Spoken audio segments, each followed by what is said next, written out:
Picture this for a second. A great white shark, one of the most feared predators on the entire planet, is cruising through the open ocean like it owns the place, because out here, it basically does. Nothing messes with a great white, and then it picks up something in the water, turns, and does something great whites almost never do. It turns tail and bolts, swimming away as fast as it possibly can. And the strangest part is that it isn't running from an orca, or from some giant sea monster, or from anything you'd expect. It's running from this thing right here. So let me introduce you to the false killer whale. And yeah, I know exactly what you're thinking because I thought the same thing. That's what scared off a great white, because honestly, it doesn't look like much. It looks like someone took a regular dolphin, stretched it out like taffy, painted it charcoal gray, and then forgot to give it any features at all. There are no fancy markings, no big scary teeth on display, just a smooth little rounded head and what looks like a permanent expression of mild confusion. If you saw one swim past your boat, you'd probably go, "Oh, look, a dolphin," and start filming it for your Instagram story. And you would be making a very serious mistake, because this goofy-looking, friendly little not-quite-dolphin is one of the most capable pack predators in the entire ocean. It hunts sharks. It hunts other dolphins. It will happily pick a fight with animals 10 times its size and then swim away like absolutely nothing happened. And here's the part that makes it genuinely unsettling. It might be the single friendliest whale in the sea toward humans, while being an absolute waking nightmare to almost everything else that swims. It's a bit like finding out that the nicest, most polite guy in your office quietly moonlights as a hitman on the weekends. So how does an animal that looks like a floating gray sweatpant end up terrorizing the ocean's actual killers? Well, buckle in. Because to understand this thing, we have to start with the most confusing part about it, which is honestly the name itself. Because false killer whale is a genuinely ridiculous name when you think about it. It sounds like a knockoff, like the store brand cereal version of an orca. And the story of how it got that name is actually kind of incredible. Back in 1846, a scientist dug up a skull, just a single skull, a fossil pulled out of the ground in England that was well over 100,000 years old. He looked at it, saw these big, powerful, conical killer whale-style teeth, and decided that this had to be some ancient relative of the orca that had gone extinct long ago, nothing left of it but bones in the dirt. And then, a little while later, whole living pods of the exact same animal started turning up out in the ocean, alive and swimming around and very much not extinct. So we had basically discovered this thing as a fossil, declared it a ghost from the ancient past, and then had to awkwardly walk it all back and admit that no, actually those are still very much out there. And because the skull looked like a killer whale's, but the animal clearly wasn't actually a killer whale, they landed on the most backhanded name in the entire animal kingdom. The false one, the fake killer whale. Just imagine being a genuine apex predator and having your official scientific title be more or less not the real one, the discount version. But here's the thing about that name, because it's a lie in the way that actually matters. There is absolutely nothing false about how this animal hunts. Let's get the basics down first, because they matter for everything that comes next. The false killer whale is not small by any stretch. It's the third largest member of the entire dolphin family, sitting right behind the orca and the pilot whale. The big males can push past 18, even 19 feet long, and weigh well over a ton. So right away, you can throw that cute little dolphin picture straight in the trash, because this is a large, fast, powerful open ocean predator.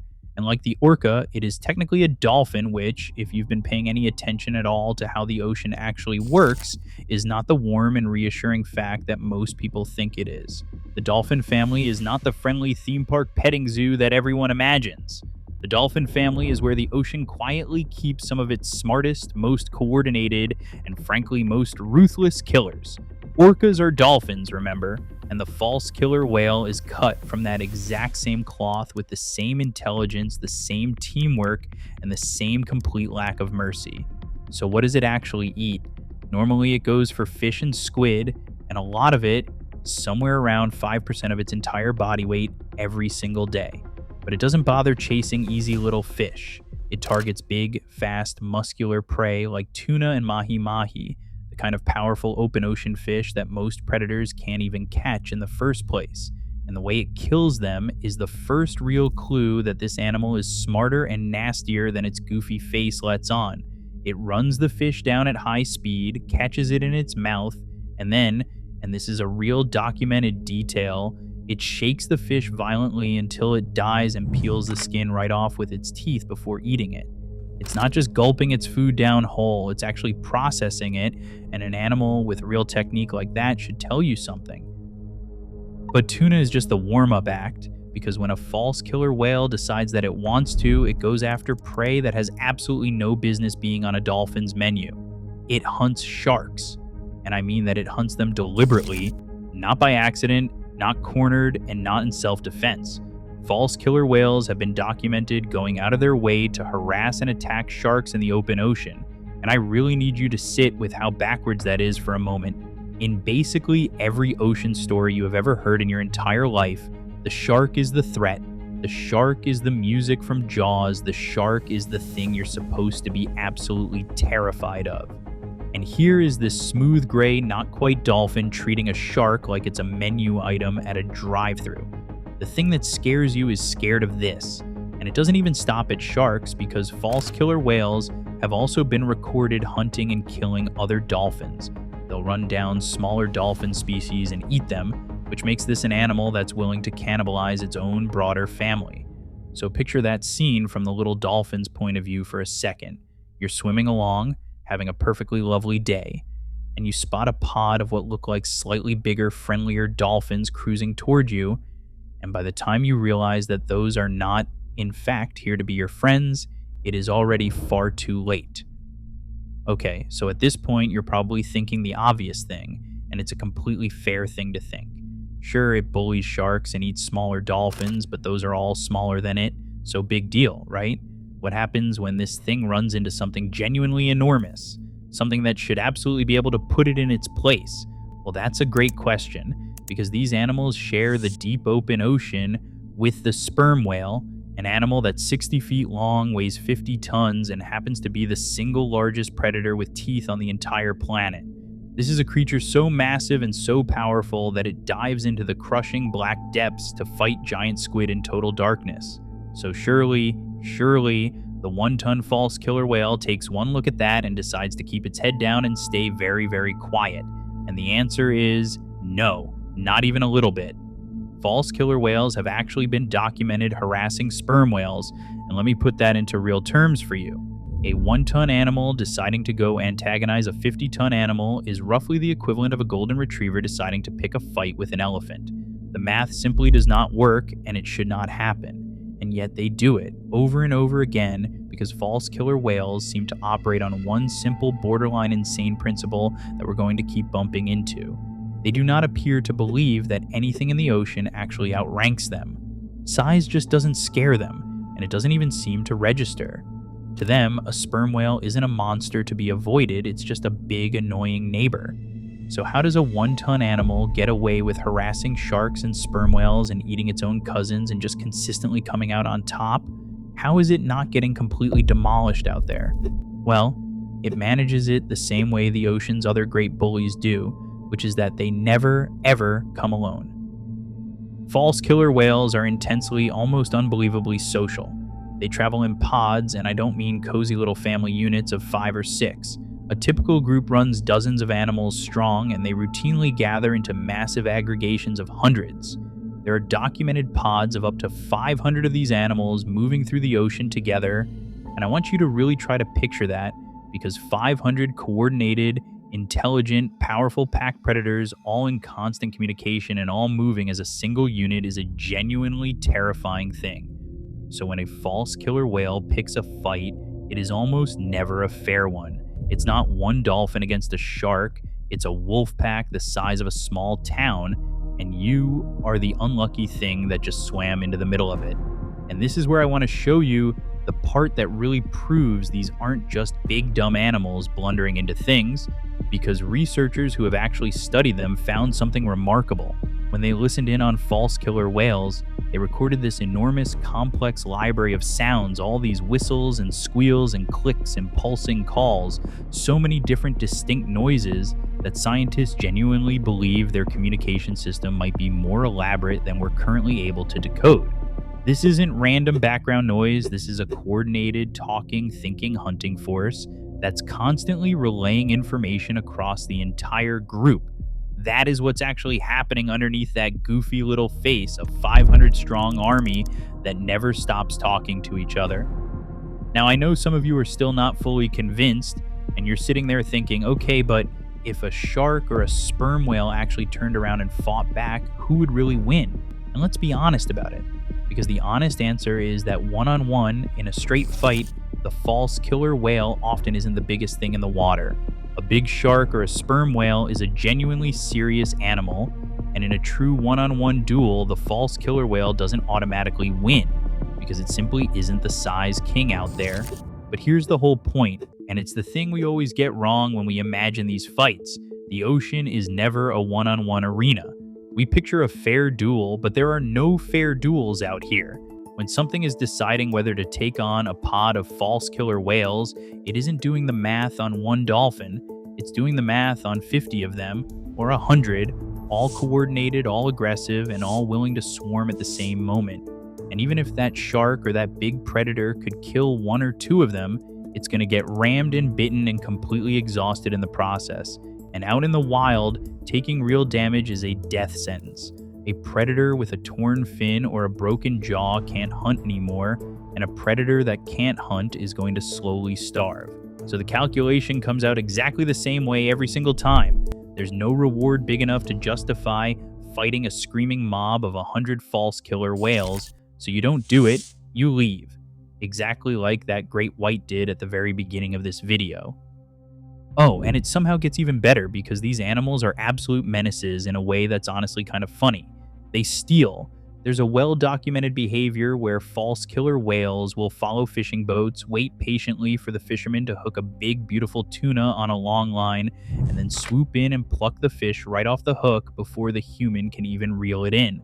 They have collectively figured out that humans will do all the hard work of finding and catching a fish, and so they just take it, like the world's most confident ocean toll booth. Fishermen all across the planet, in Japan and Hawaii and the Indian Ocean and the Gulf of Mexico, genuinely consider them a nuisance for exactly this reason. Just imagine being so completely dominant in your environment that you've decided the entire human fishing industry is basically your personal delivery service. So by now we've built up a pretty complete picture of an absolute menace. It hunts sharks, it eats dolphins, it harasses the biggest predator alive, it rolls around in gangs of hundreds, and it mugs fishermen for their catch, all while fearing absolutely nothing, which is what makes the next fact almost impossible to believe. They are incredibly, genuinely nice to us, and I'm being completely serious because this is where the false killer whale goes from interesting predator to one of the strangest animals in the entire ocean. Toward humans, false killer whales are consistently described as one of the friendliest and most curious whales there is. They approach divers and snorkelers not to attack them, but just to check them out and say hello. They ride alongside boats, leaping and surfing in the wake, purely for the fun of it. And here's the one that really gets me, the detail I genuinely can't get over. They have been documented approaching human divers and offering to share their food. They'll swim right up to a person holding a fish and essentially go, "Hey, you want some of this?" So let's just sit inside the full absurdity of this contradiction for a moment. This is an animal that will hunt down and kill another dolphin, harass a 50-ton sperm whale, and treat great white sharks like a light snack, and then it'll turn around and gently try to hand a random scuba diver a fresh tuna, like it's inviting them over to a backyard cookout. It is, at the very same time, one of the ocean's most fearsome predators and one of its friendliest animals. Which naturally brings up the obvious question you're now asking, which is simply, why? Why on earth is this thing wired like this? Well, before we get to the big why, let's answer the question. I know at least some of you are actually sitting there wondering, which is what would happen if you jumped into the water with a pod of them? And the good news is that they're almost certainly not going to eat you. False killer whales hunt fish and squid and the occasional dolphin, and you don't look like a fish, you don't look like a squid, and unless you're wearing a truly unfortunate wetsuit, You don't look much like a dolphin either. Every account we have describes these animals as curious and friendly toward people rather than aggressive. They might swim right up to you, and they might even, apparently, try to share their lunch with you. But here's the big catch, because won't eat you is really not the same thing as safe. These are animals that weigh well over a ton, that move incredibly fast, that are packed with muscle, and that coordinate in groups of dozens. Even if every single intention is friendly, you are still a soft, squishy, slow little creature floating around in their world with none of their strength and none of their speed. If a curious one-ton predator decides it wants to get a closer look at you, you are completely at its mercy. You wouldn't be prey exactly, you'd just be a fragile little guest in a house that belongs entirely to them, surrounded by animals that could seriously hurt you without ever even meaning to. It's a pretty good reminder that friendly and harmless are two very different words once you're in the ocean. Okay, so back to the big why. Why is this animal built like this? Fearless and aggressive and loyal and weirdly generous all at the same time? Well, the answer comes down to the single thing that rules this animal's entire existence, and that thing is the pod.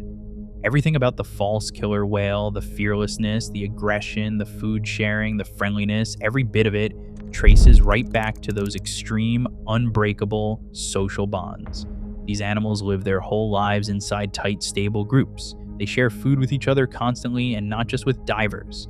They help raise each other's babies.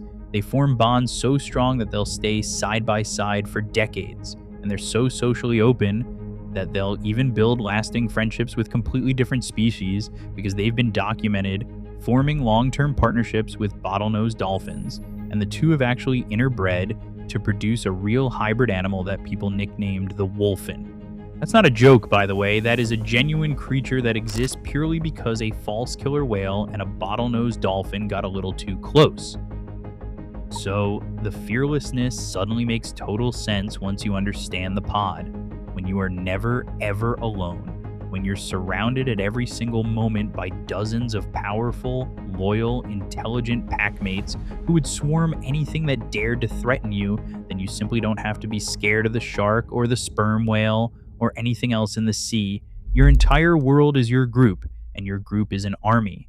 The false killer whale isn't brave because it's arrogant, it's brave because it has genuinely done the math, and when you roll 100 deep and every last one of them has your back, then the ocean really does belong to you.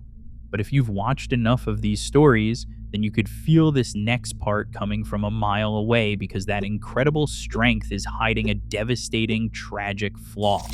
When you build an entire species around the idea of never leaving the group and following each other no matter what, you have quietly created a fatal weakness at the same time. Because what happens when the group is wrong? What happens when they all follow each other somewhere they never should have gone? And this is the genuinely heartbreaking part, because false killer whales are one of the species most infamous in the entire ocean for mass strandings. And I'm not talking about a couple of confused animals washing up on a beach. I'm talking about the whole pod. All of them. All at once.